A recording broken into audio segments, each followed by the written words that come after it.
नमस्कार दोस्तों, स्वागत है आपका अपने YouTube चैनल सामग्र एकेडमी पर। इस वीडियो में हम लोग बिहार एंशिएंट हिस्ट्री के जो मोस्ट इम्पॉर्टेंट क्वेश्चंस हैं उसको देखेंगे। ठीक है, इसके अलावा मैं यहीं पे आपको एक्सप्लेन भी करता चलूंगा। ठीक है, तो ये लेवल 1 टाइप ऑफ क्वेश्चन है। इसमें लगभग 100 प्रश्न होंगे और बहुत क्विकली हम लोग देखेंगे। ध्यान रखिएगा कि इसके 3 अलग अलग सेट्स आएंगे। ठीक है, लेवल 1, लेवल 2, लेवल 3, और इसमें बहुत ही बेहतरीन प्रकार के क्वेश्चन रखे गए हैं। लेवल 1 में बहुत मतलब सिंपल क्वेश्चंस रखा गया है, फुल्ली रिवीजन पर्पस से है।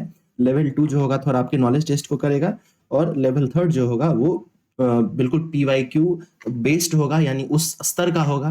ठीक है, तो यहाँ से आपको बीपीएससी, इसके अलावा बिहार पुलिस वगैरह के जो एग्जाम में, बिहार एसआई के एग्जाम में, बीएसएससी के एग्जाम में जो सब भी क्वेश्चन आएंगे वो इससे बाहर तो नहीं जाएगा। तो इस वीडियो में हम लोग बिहार एंशिएंट हिस्ट्री को कवर करेंगे। पहले क्वेश्चन पे चलते हैं। पहला क्वेश्चन क्या कह रहा है? पहला प्रश्न कह रहा है कि प्राचीन बिहार के इतिहास को जानने के लिए किन स्रोतों का उपयोग किया जाता है। तो प्राचीन बिहार को जानने के लिए हम लोग पुरातात्विक और साहित्यिक दोनों प्रकार के स्रोतों का इस्तेमाल करते हैं। पुरातात्विक स्रोतों की बात करें तो बिहार के क्षेत्र में जो विभिन्न प्रकार के स्टोन के जो औजार पाए गए हैं, खुरपी पाई गई है, जैसे चिरांद का नाम सुनते होंगे, चेजड़ का नाम सुनते हैं, मुंगेर का नाम सुनते हैं। ठीक है, तो ये सब जो है आपको पुरातात्विक स्थल हो गए, पुरातात्विक स्रोत हो गए। वहीं साहित्यिक की बात करेंगे तो बिहार के बारे में हमें ऋग्वेद में, शतपथ ब्राह्मण में, इसके अलावा मेगास्थनीज की इंडिका में, इन सब जगहों पर हमें इसकी जानकारी मिलती है। इसलिए बिहार को जानने का जो स्रोत है वो पुरातात्विक और साहित्यिक दोनों है। इसलिए हमारा सही उत्तर ऑप्शन सी होगा। अगला प्रश्न है, बिहार में ताम्र प्रस्तर युग के अवशेष निम्नलिखित में से किस स्थान से प्राप्त हुए हैं? ठीक है, तो ताम्र प्रस्तर युग की बात करेंगे तो ये आपको चालकोलिथिक पीरियड हो गया। ठीक है, चालकोलिथिक मतलब क्या? यहाँ पे ब्रोंज के साथ साथ स्टोन दोनों का प्रयोग होता था। तो इसका सही उत्तर जो है आपको हो जाएगा ऑप्शन डी, उपर्युक्त सभी, क्योंकि जो चालकोलिथिक जो अवशेष हैं वो आपको चिरांद सारण, चेचर, वैशाली और सोनपुर सारण सभी जगह से इसको पाया गया है। नेक्स्ट क्वेश्चन देखते हैं, बिहार के किस स्थल से पूरा पाषाण काल के अवशेष जैसे कुल्हाड़ी, चाकू आदि मिले हैं? तो इसका सही उत्तर जो है आपको हो जाएगा ऑप्शन ए, मुंगेर और नालंदा। ठीक है, तो मुंगेर और नालंदा से जो है पूरा पाषाण काल के अवशेष जैसे कुल्हाड़ी और चाकू प्राप्त हुए हैं। मानव द्वारा पहला पालतू पशु किसे बनाया गया है? तो ये बहुत आसान क्वेश्चन है। कुत्ता जो है वो मानव द्वारा पहला पालतू पशु बनाया गया था। नवपाषाण काल के अवशेष बिहार में कहाँ से प्राप्त हुए हैं? तो इसका सही उत्तर जो है ऑप्शन डी हो जाएगा, क्योंकि ये चिरांद, सारण, ठीक है, इसके अलावा सनुआर, रोहतास और मनेर, पटना, इन सब जगहों से पाया गया है। इसके अलावा यहाँ पे चेचर, वैशाली के बारे में नहीं बताया गया है, लेकिन चेचर, वैशाली जो है वहां से भी आपको नवपाषाण काल के अवशेष प्राप्त हुए हैं। तो इसका सही उत्तर जो है ऑप्शन डी हो जाएगा, उपर्युक्त में से सभी। चलिए क्वेश्चन नंबर 6 देखते हैं। कह रहा है, बिहार में कैमूर की पहाड़ियां, नवादा और जमुई से किस काल के गुफा चित्र प्राप्त हुए हैं? तो इसका सही उत्तर हो जाएगा नवपाषाण काल के। इन क्षेत्रों से नवपाषाण काल के जो है गुफा चित्र पाए गए हैं।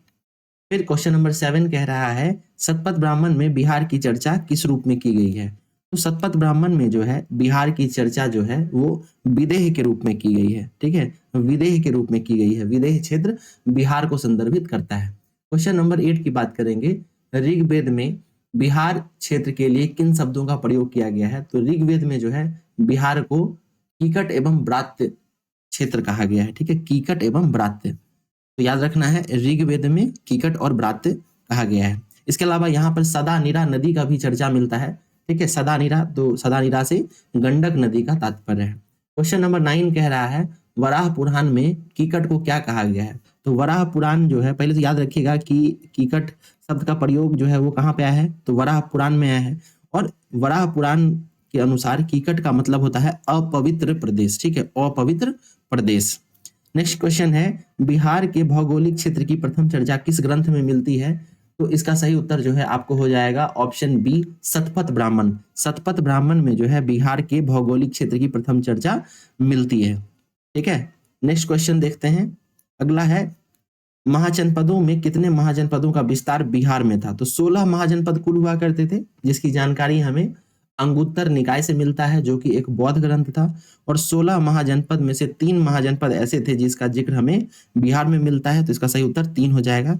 ठीक है। अब वो 3 महाजनपद कौन कौन से थे, तो वो था आपको मगध, अंग और वज्जी। ठीक है, तो यहाँ देखिए उसका दिया भी गया है, वज्जी, मगध और अंग, ये तीनों आपको बिहार के क्षेत्र में थे। इस प्रश्न में पूछा जा रहा है कि कौन सा महाजनपद जो है वो बिहार में स्थित नहीं था।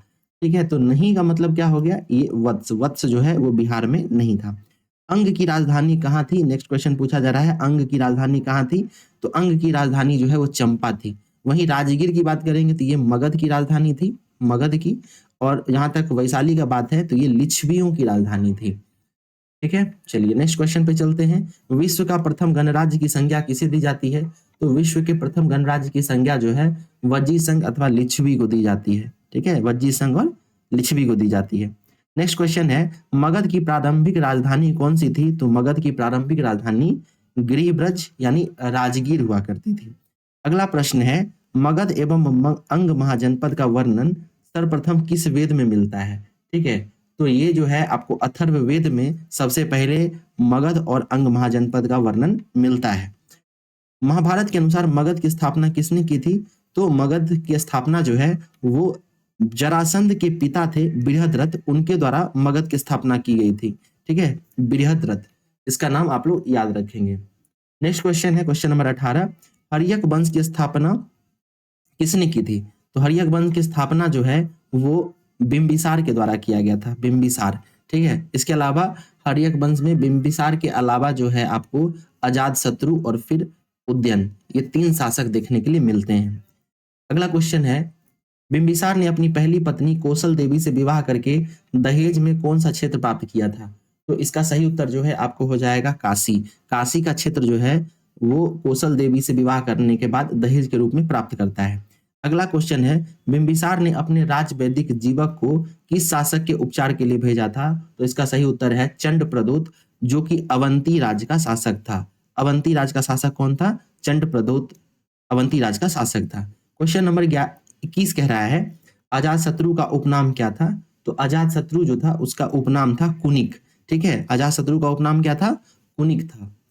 चलिए नेक्स्ट क्वेश्चन देखते हैं, प्रथम बौद्ध संगति का आयोजन किसके शासनकाल में हुआ है, तो इसका सही उत्तर हो जाएगा अजातशत्रु। अजातशत्रु के शासनकाल में प्रथम बौद्ध संगति होती है 483 बीसी में, और इसकी अध्यक्षता जो है महाकश्यप करते हैं।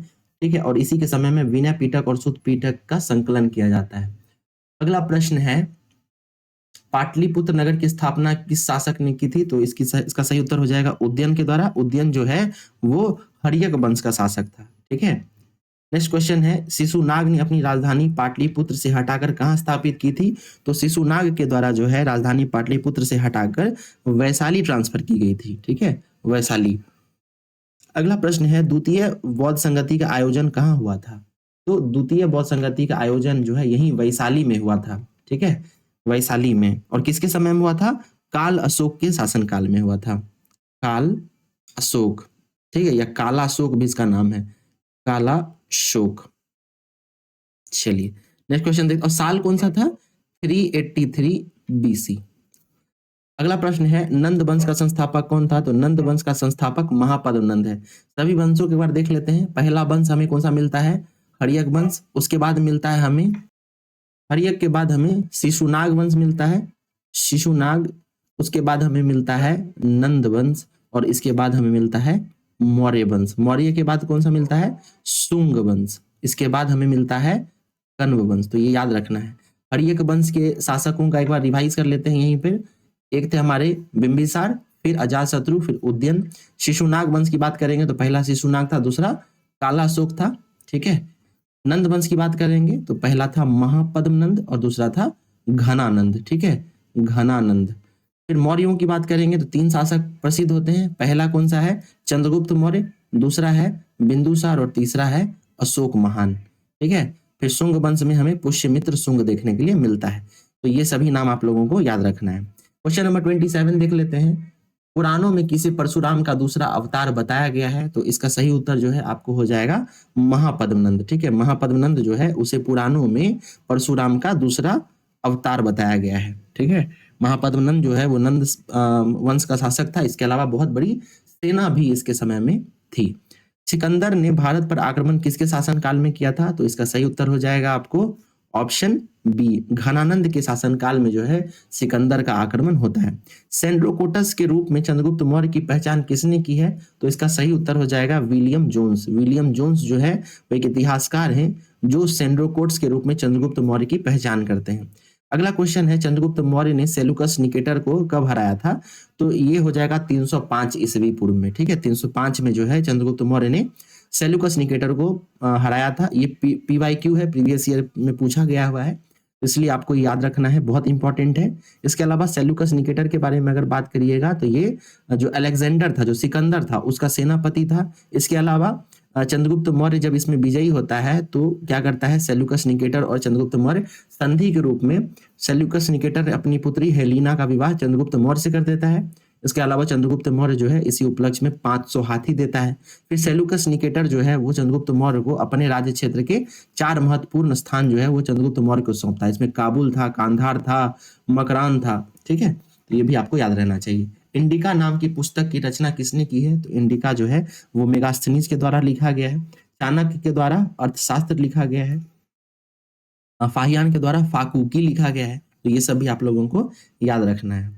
अगला क्वेश्चन है, क्वेश्चन नंबर 32 कह रहा है, चंद्रगुप्त मौर्य ने अपने प्राण किस विधि के द्वारा त्यागे थे? तो चंद्रगुप्त मौर्य जो है वो संलेखन विधि के द्वारा अपने प्राण त्यागता है। संलेखन विधि जो है वो जैन उपवास की पद्धति होता है, जिसमें कोई भी व्यक्ति अपना अन्य जल का जो है त्याग कर देता है, जिसके कारण उसका शरीर जो है वो धीरे धीरे कमजोर होने लगता है और अंततः उसकी मृत्यु हो जाती है। क्वेश्चन नंबर 33 कह रहा है, बिंदुसार को अन्य किस नाम से जाना जाता था?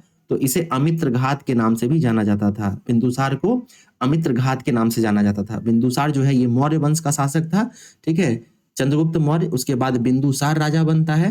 ठीक है, और उसके बाद अशोक राजा बनता है। ठीक है, तो ये बिंदु वाला याद जरूर रखिएगा। इसके अलावा बहुत सारे लोग इसमें बिंबिसार के साथ कंफ्यूज हो जाते हैं, बिंबिसार के साथ, तो ध्यान रखिएगा। बिंदु का मतलब क्या होता है? ऐसा एक पॉइंट को बिंदु कहते हैं। तो ये जो बिंदु है ना वो चंद्रगुप्त मौर्य और अशोक के बीच में बिंदु आता है। वहीं बिंबिसार जो है वो हर्यक वंश का संस्थापक है। तो बिंदु से आप याद रख सकते हैं। बिंदुसार किस संप्रदाय का अनुयायी था? तो बिंदुसार जो था वो आजीवक संप्रदाय का अनुयायी था। वहीं बिंदुसार के पिता की बात करिएगा, जो चंद्रगुप्त मौर्य थे, वो जैन धर्म के अनुयायी थे। ठीक है, बिंदुसार जो है वो आजीवक का हो गया, आजीवक का। और वहीं पर अगर अशोक की बात कीजिएगा तो अशोक जो था वो बौद्ध धर्म का अनुयायी था, बौद्ध धर्म का। चलिए नेक्स्ट क्वेश्चन देखते हैं, अशोक ने अपने शासन के किस वर्ष में कलिंग युद्ध किया था? तो जहां तक कलिंग युद्ध का सवाल है वो अपने शासन के 9वें वर्ष में करता है, 9वें वर्ष में। अगला प्रश्न है, अशोक के किस शिलालेख में कलिंग युद्ध का वर्णन है? तो इसका सही उत्तर हो जाएगा आपको 13वें शिलालेख में। ठीक है, 13वें शिलालेख में वर्णन है कलिंग युद्ध का। अशोक ने बौद्ध धर्म के प्रचार के लिए महेंद्र और संघमित्रा को कहाँ भेजा था? तो महेंद्र और संघमित्रा जो है वो अशोक के पुत्र और पुत्रियां थी। ठीक है, तो इसको जो है ये श्रीलंका भेजता है, श्रीलंका। ये आप लोगों को पता होगा, काफी फेमस है। क्वेश्चन नंबर 38 कह रहा है, मौर्य वंश का अंतिम शासक कौन था? तो मौर्य वंश का अंतिम शासक जो है बृहद्रथ था, बृहद्रथ। ठीक है, तो ये भी याद रखना है। तृतीय बौद्ध संगति का आयोजन कहाँ हुआ था? तो तृतीय बौद्ध संगति जो है इसका आयोजन पाटलिपुत्र में होता है। किसके समय में होता है? अशोक के समय में होता है। रिपीट कीजिएगा हमारे साथ, अशोक के समय में होता है, 250 BC में होता है। ठीक है, ये भी याद रखना है। और इसी समय में जो है अभिधम्म पिटक का संकलन भी किया जाता है, अभिधम्म पिटक का। क्वेश्चन नंबर 40 कह रहा है, दिव्यावदान के अनुसार अशोक को बौद्ध धर्म की दीक्षा किसने दी थी? तो इसका सही उत्तर हो जाएगा उपगुप्त ने। ठीक है, उपगुप्त के द्वारा जो है अशोक को बौद्ध धर्म की दीक्षा दी गई थी। अगला प्रश्न है, गौतम बुद्ध का जन्म कब हुआ था? तो गौतम बुद्ध का जन्म जो है वो होता है 563 ईसा पूर्व में, 563। वहीं इनकी मृत्यु की बात करेंगे तो 483 BC में इनकी मृत्यु हो जाती है। और इन्हीं के मृत्यु के समय में प्रथम बौद्ध संगति का आयोजन भी होता है। ठीक है, प्रथम बौद्ध संगति, तो ये भी आप लोगों को याद रखना है। नेक्स्ट क्वेश्चन है, गौतम बुद्ध को ज्ञान की प्राप्ति कहाँ हुई थी? तो गौतम बुद्ध को ज्ञान की प्राप्ति जो है ये बोधगया में हुई थी। ठीक है, अगला क्वेश्चन है 43, बुद्ध ने अपना प्रथम उपदेश कहाँ दिया था? तो अपना प्रथम उपदेश जो है वो सारनाथ में देते हैं। ठीक है, सारनाथ में। इसके बाद अगला है, बौद्ध त्रिरत्नक कौन से हैं? तो बुद्ध, धम्म और संघ, ये बौद्ध धर्म के त्रिरत्नक आते हैं। वहीं जैन त्रिरत्नक भी बहुत फेमस हैं, तो वो भी आपको आगे देखने के लिए मिलेगा। ठीक, यहाँ पे देखिए दिया भी हुआ है, सम्यक ज्ञान, सम्यक दर्शन, सम्यक आचरण, ये जैन त्रिरत्नक हैं। ठीक है, जैन त्रिरत्नक। वहीं बौद्ध की बात करेंगे तो ये आपको बौद्ध त्रिरत्नक है। ठीक है, चलिए नेक्स्ट क्वेश्चन पे चलते हैं। बुद्ध ने अपने उपदेश किस भाषा में दिए हैं? तो बुद्ध ने अपने उपदेश जो है वो पाली भाषा में दिए हैं, पाली। ठीक है, पाली याद रखना है। बुद्ध की मृत्यु जिसे महापरिनिर्वाण भी कहा जाता है वह कहाँ हुई थी? तो इसका सही उत्तर क्या हो जाएगा? इसका सही उत्तर हो जाएगा कुशीनगर में। ठीक है, बुद्ध की मृत्यु कुशीनगर में होती है। वही इनका जन्म कहाँ होता है? लुम्बिनी में होता है।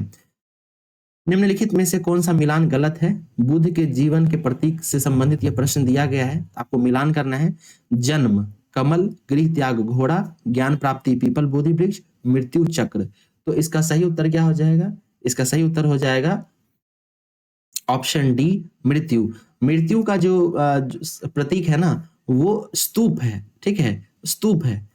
और यहाँ जो चक्र दिया गया है वो चक्र जो है वो मृत्यु का नहीं बल्कि प्रथम उपदेश का है। ठीक है ना, तो चक्र क्या है? ये प्रथम उपदेश का है। ठीक है, याद रखना है ये चीज। और मृत्यु का क्या है? स्तूप है। बाकी तीनों सही है। चलिए, सुत्त पिटक में किसका संकलन किया गया है? तो सुत्त पिटक जो है इसमें बुद्ध के उपदेश दिए गए हैं। ठीक है, बुद्ध के उपदेश। वहीं बिना पिटक की बात करेंगे। बिना पिटक में क्या है? तो इसमें बौद्ध धर्म से जुड़े हुए नियम बताए गए हैं। ठीक है, नियम कानून बताए गए हैं।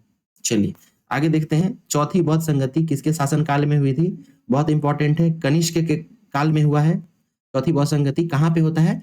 कश्मीर के कुंडल वन में। ठीक है, कश्मीर के कुंडल वन में। तो ये भी याद रखना है। और ये कब होता है? तो प्रथम शताब्दी में, फर्स्ट सेंचुरी के आसपास जो है ये इसका घटना देखने के लिए मिलता है। बौद्ध भिक्षु के निवास स्थान को क्या कहा जाता था? तो इसे जो है बिहार के नाम से जानते थे, बिहार। ठीक है, चलिए बुद्ध के प्रथम गुरु कौन थे? तो बुद्ध के प्रथम गुरु जो है वो अलार कलाम है, अलार कलाम। इसके बाद बुद्ध के जीवन में रुद्रक रामपूत नाम के गुरु भी आते हैं, तो ये भी आप लोग याद रखेंगे। वहीं जहां तक आनंद का सवाल है तो आनंद जो है वो गौतम बुद्ध का सबसे प्रिय शिष्य था। बुद्ध ने सर्वाधिक उपदेश कहाँ दिए थे? तो इसका सही उत्तर हो जाएगा आपको ऑप्शन सी, श्रावस्ती में। सर्वाधिक जो उपदेश है वो बुद्ध ने श्रावस्ती में दिया है। इस पिटक का संकलन मोगली पुत्तिस ने किया था। तो मोगली पुत्तिस के द्वारा जो है ये अभिधम्म पिटक का संकलन किया गया था। ध्यान रखिएगा कि ये थर्ड जो बौद्ध संगति हुई थी, ठीक है, थर्ड बौद्धिस्ट काउंसिल, उसमें जो है अभिधम्म पिटक का संकलन किया गया है। क्वेश्चन नंबर 54 कह रहा है बौद्ध धर्म किस संगति के बाद हीनयान और महायान में विभाजित हो गया? तो इसका सही उत्तर जो है ऑप्शन 4 हो जाएगा आपको, चतुर्थ बौद्ध संगति के बाद बौद्ध धर्म जो है आपको हीनयान और महायान में विभाजित हो गया। जातक कथाओं में किसका वर्णन है? तो जातक कथाओं में बुद्ध के पुनर्जन्म की कथाओं का वर्णन है। अब यहाँ से हम लोग जैन धर्म से संबंधित प्रश्न देखेंगे। जैन धर्म के 23वें तीर्थंकर कौन थे? तो 23वें तीर्थंकर जो है आपको पार्श्वनाथ हुए थे। कुल मिलाकर 24 तीर्थंकर हुए हैं, जिसमें पहले थे ऋषभदेव। ठीक है, 24वें जो है आपको वो महावीर स्वामी है, 23वें पार्श्वनाथ है। ठीक है, चलिए क्वेश्चन नंबर 57 देखते हैं। महावीर स्वामी का जन्म कहाँ हुआ था? तो महावीर स्वामी का जन्म जो है वो कुंडलवन वैशाली में होता है, कुंडलवन वैशाली में। नेक्स्ट क्वेश्चन देखते हैं, क्वेश्चन नंबर 58। महावीर स्वामी को किस नदी के तट पर ज्ञान यानी कैवल्य की प्राप्ति हुई? तो ये जो है आपको ऋजुपालिका नदी हो जाएगा, ऋजुपालिका नदी याद रखिएगा। वहीं निरंजना नदी के तट पर जो है गौतम बुद्ध को जो है ज्ञान की प्राप्ति हुई थी, निरंजना नदी पे। जैन धर्म के 24वें तीर्थंकर महावीर स्वामी का प्रतीक चिन्ह क्या है? तो इसका सही उत्तर क्या हो जाएगा? इसका सही उत्तर हो जाएगा सिंह। सिंह जो है वो महावीर स्वामी का प्रतीक चिन्ह था। महावीर स्वामी की मृत्यु कहाँ हुई है? तो इनकी मृत्यु पावापुरी में होती है। ठीक है, पावापुरी में, यहीं पर जल मंदिर बनाया गया है। क्वेश्चन नंबर 61 है, प्रथम जैन संगति का आयोजन कहाँ हुआ था? तो इसका आयोजन जो है आपको पाटलिपुत्र में होता है और ये चंद्रगुप्त मौर्य के समय में होता है, चंद्रगुप्त मौर्य के समय में। क्वेश्चन नंबर 62 कह रहा है जैन धर्म में श्वेतांबर संप्रदाय का नेतृत्व किसके द्वारा किया गया? तो इसका सही उत्तर हो जाएगा स्थूल भद्र के नेतृत्व में। वहीं भद्रबाहु के नेतृत्व में जो है दिगंबरों की जो है नेतृत्व प्रदान करते हैं। ठीक है, दिगंबर को। क्वेश्चन नंबर 63 है बिहार में जन्म लेने वाले तीर्थंकर कौन है? तो इसका सही उत्तर क्या हो जाएगा? इसका सही उत्तर हो जाएगा आपको ऑप्शन सी, ए और बी दोनों, यानी महावीर स्वामी, इसके अलावा बासु पूज्य जो कि 12वें तीर्थंकर थे, 12th तीर्थंकर थे, उन दोनों का जन्म जो है बिहार में हुआ है। ठीक है ना, तो ये नाम याद रखिएगा, वासु पूज्य। क्वेश्चन नंबर 64 चलते हैं। स्यादवाद या अनिकांतवाद का संबंध किस धर्म से है? तो इसका सही उत्तर हो जाएगा ऑप्शन बी, जैन धर्म से। महावीर स्वामी ने अपना पहला उपदेश कहाँ दिया था? तो इसका सही उत्तर हो जाएगा राजगीर में। ठीक है, राजगीर में। अब हम लोग जो है बौद्ध धर्म और जैन धर्म देख चुके हैं। अब यहाँ से हम लोग सुन, कण्व, कुषाण और गुप्त वंश के बारे में देखेंगे। क्वेश्चन नंबर 66 कह रहा है सुंग वंश की स्थापना किसने की थी? तो इसका उत्तर हो जाएगा पुष्यमित्र सुंग। पुष्यमित्र सुंग जो है वो मौर्य वंश के अंतिम शासक बृहद्रथ का सेनापति था। उसकी हत्या करके पुष्यमित्र सुंग जो है वो राजा बन जाता है। कण्व वंश का शासक कौन था? तो कण्व वंश का शासक जो है वो वासुदेव है। ठीक है, जिसको वासुमित्र भी कहा जाता था। तो वासुदेव और वासुमित्र एक ही व्यक्ति हैं, तो इसलिए इसका नाम वासुमित्र हो जाएगा। वैसे आप वासुदेव याद रखेंगे। क्वेश्चन नंबर 68 कह रहा है बुद्ध चरित्र के रचनाकार अश्वघोष को किसने पाटलिपुत्र से विजित किया था? ठीक है, तो इसका सही उत्तर हो जाएगा कनिष्क। ठीक है, कनिष्क। क्वेश्चन नंबर 69 कह रहा है गुप्त वंश का वास्तविक संस्थापक किसे माना गया है? तो इसका सही उत्तर हो जाएगा ऑप्शन बी, चंद्रगुप्त प्रथम। देखिए, वास्तविक संस्थापक पूछा गया इसलिए चंद्रगुप्त प्रथम है। वैसे अगर सिर्फ संस्थापक पूछा जाता तो श्रीगुप्त जो है वो गुप्त वंश की स्थापना करता है, लेकिन चंद्रगुप्त प्रथम का नाम याद रखिएगा, ये 319 एडी में शुरू करता है और इसी उपलक्ष्य में गुप्त संवत की शुरुआत भी होती है। क्वेश्चन नंबर 70 कह रहा है किस गुप्त शासक को भारत का नेपोलियन कहा जाता है? तो इसका सही उत्तर हो जाएगा समुद्रगुप्त। प्रयाग प्रशस्ति की रचना किसने की थी? तो प्रयाग प्रशस्ति की रचना जो है वो समुद्रगुप्त के दरबारी कवि हरिसेन के द्वारा किया गया था। ठीक है, हरिसेन। क्वेश्चन नंबर 72 कह रहा है किस शासक ने विक्रमादित्य की उपाधि धारण की थी? तो इसका सही उत्तर हो जाएगा चंद्रगुप्त द्वितीय। ठीक है, चंद्रगुप्त द्वितीय। इसे चंद्रगुप्त विक्रमादित्य के नाम से भी जाना जाता है। चीनी यात्री फाहियान किसके शासनकाल में भारत आया था? तो इसका सही उत्तर जो है ऑप्शन बी हो जाएगा, चंद्रगुप्त द्वितीय। क्वेश्चन नंबर 74 कह रहा है नालंदा विश्वविद्यालय की स्थापना किस गुप्त शासक के समय में हुई थी? तो नालंदा विश्वविद्यालय की स्थापना जो है वो कुमारगुप्त प्रथम के समय में हुआ है, कुमारगुप्त प्रथम, इसका नाम याद रखिएगा। क्वेश्चन नंबर 75 है सुदर्शन झील का पुनरुद्धार किस गुप्त शासक ने करवाया था? तो इसका सही उत्तर क्या हो जाएगा? इसका सही उत्तर हो जाएगा स्कंदगुप्त। ठीक है, स्कंदगुप्त। क्वेश्चन नंबर 76 कह रहा है हुनों के आक्रमण को किस गुप्त शासक ने विफल किया था? तो हुनों के आक्रमण को विफल करने का श्रेय जो है वो स्कंदगुप्त को जाता है, स्कंदगुप्त। ठीक है, 77 नंबर प्रश्न देखते हैं मेहरौली लौह स्तंभ का संबंध किस शासक से माना जाता है? तो मेहरौली लौह स्तंभ जो कि दिल्ली में अवस्थित है, इसका संबंध जो है चंद्रगुप्त द्वितीय यानी चंद्रगुप्त विक्रमादित्य से माना जाता है। क्वेश्चन नंबर 78 कह रहा है गुप्त काल को किस कारण स्वर्ण युग की संज्ञा दी जाती है? तो इसका सही उत्तर क्या हो जाएगा? इसका सही उत्तर हो जाएगा सांस्कृतिक उपलब्धियों के कारण। ठीक है, सांस्कृतिक उपलब्धियों के कारण जो है गुप्त काल को स्वर्ण युग माना जाता है। समुद्रगुप्त को सिक्कों पर क्या बजाते हुए दिखाया गया है? तो समुद्रगुप्त को उसके सिक्कों पर वीणा बजाते हुए दिखाया गया है। अगला प्रश्न है कविराज की उपाधि किस गुप्त शासक को मिली थी? तो कविराज की उपाधि जो है वो समुद्रगुप्त को मिली थी। ठीक है, ये बहुत बड़े साहित्यकार भी थे इसलिए इनको कविराज की संज्ञा दी गई थी। क्वेश्चन नंबर 81 है गुप्त संवत कब चलाया गया है? तो इसका सही उत्तर हो जाएगा 319 ईस्वी से। ठीक है, चलिए नेक्स्ट क्वेश्चन देखते हैं। क्वेश्चन नंबर 82 नवरत्न किस गुप्त शासक के दरबार में रहते थे? तो इसका सही उत्तर हो जाएगा चंद्रगुप्त द्वितीय। क्वेश्चन नंबर 83 कह रहा है शक्रादित्य की उपाधि किसने धारण की थी? तो इसका सही उत्तर हो जाएगा स्कंदगुप्त। स्कंदगुप्त जो है वो शक्रादित्य की उपाधि भी धारण करता है। नेक्स्ट क्वेश्चन है गुप्त वंश का अंतिम शासक कौन था? तो गुप्त वंश का अंतिम शासक जो है वो आपको विष्णुगुप्त है। ठीक है, विष्णुगुप्त। क्वेश्चन नंबर 85 है कुषाण वंश की राजधानी कहाँ थी? तो कुषाण वंश की राजधानी जो है वो पुरुषपुर, पेशावर और मथुरा थी। ठीक है, तो पुरुषपुर यानी पेशावर और मथुरा। पाल वंश से संबंधित प्रश्न देखते हैं। पाल वंश का संस्थापक कौन था? तो पाल वंश का संस्थापक आपको गोपाल देखने के लिए मिलता है। उसके बाद विक्रमशिला विश्वविद्यालय की स्थापना किसने की थी? तो इसका सही उत्तर आपको हो जाएगा धर्मपाल। फिर उदंतपुरी विश्वविद्यालय की स्थापना किसके द्वारा की गई थी? तो इसका सही उत्तर हो जाएगा गोपाल के द्वारा। ये वर्तमान में जो है आपको भागलपुर का जो क्षेत्र है वहां बिहार शरीफ का जो क्षेत्र है वहां पे है। वहीं विक्रमशिला की बात करिएगा तो ये आपको भागलपुर वाले क्षेत्र में है। यहाँ पे बौद्ध धर्म के वज्रयान शाखा की पढ़ाई होती थी। क्वेश्चन नंबर 89 देखते हैं किस पाल शासक ने मुंगेर को अपनी राजधानी बनाया था? तो इसका सही उत्तर हो जाएगा देवपाल। देवपाल ने मुंगेर को अपनी राजधानी बनाया था। क्वेश्चन नंबर 90 देखते हैं।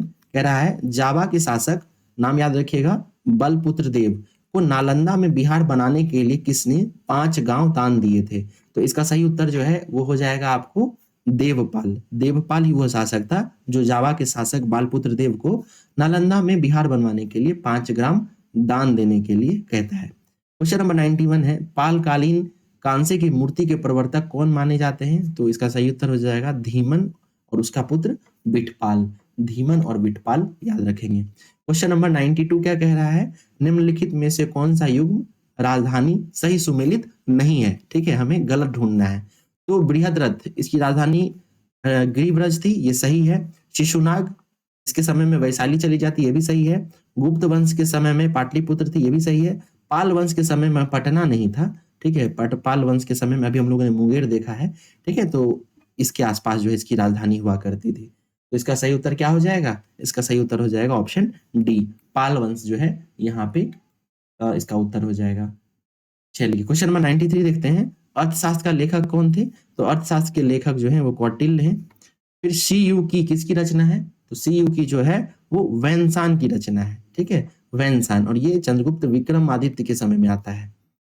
मिलिंद पानो किनके बीच वार्तालाप का संग्रह है? तो इसका सही उत्तर जो है वो हो जाएगा मीनांडर और नागसेन। इसको मिलिंद नाम से भी कहीं कहीं देखने के लिए मिलता है, तो मिलिंद और नागसेन के बीच जो वार्तालाप है उसी को मिलिंद पानों में संग्रहित किया गया है। क्वेश्चन नंबर 96 कह रहा है शून्यवाद का सिद्धांत किसने दिया था?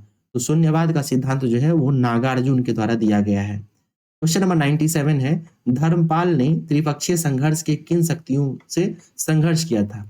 तो धर्मपाल जो है वैसे तो ये पाल वंश का था, ठीक है, और त्रिपक्षीय संघर्ष में जो है आपको गुर्जर, प्रतिहार और राष्ट्रकूट, ये तीनों वंश जो है भाग लेते हैं। मतलब गुर्जर, प्रतिहार, राष्ट्रकूट और पाल वंश तीनों इसमें भाग लेते हैं। तो इसका सही उत्तर ऑप्शन ए हो जाएगा। क्वेश्चन नंबर 98 कह रहा है उदयन ने अपनी राजधानी राजगृह से कहां स्थानांतरित की थी? तो इसका सही उत्तर जो है वो पाटलिपुत्र हो जाएगा।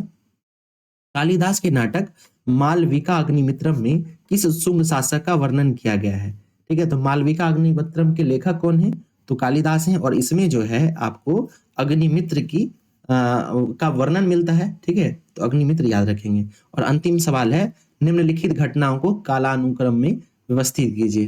तो कलिंग युद्ध की बात करेंगे, तो कलिंग युद्ध कब होता है? ये 261 बीसी में होता है। गौतम बुद्ध के जन्म की बात कीजिएगा तो ये 563 बीसी में होता है, ठीक है। उसके बाद हम लोग चंद्रगुप्त मौर्य द्वारा मौर्य वंश की स्थापना की बात करेंगे, ठीक है ना, तो ये कब हो जाएगा? 321 बीसी हो जाएगा, ठीक है। वहीं पाल वंश की स्थापना की बात कीजिएगा तो 750 एडी हो जाएगा। अब इसको क्रम में सजाते हैं तो सबसे पहले क्या हो जाएगा? गौतम बुद्ध का जन्म हो जाएगा। उसके बाद आपको हो जाएगा चंद्रगुप्त मौर्य द्वारा मौर्य वंश की स्थापना, फिर कलिंग का युद्ध और फिर पाल वंश की स्थापना। तो 2 3 1 4 इसका उत्तर हो जाएगा। 2 3 1 4 यानी ऑप्शन ए इसका सही उत्तर हो जाएगा।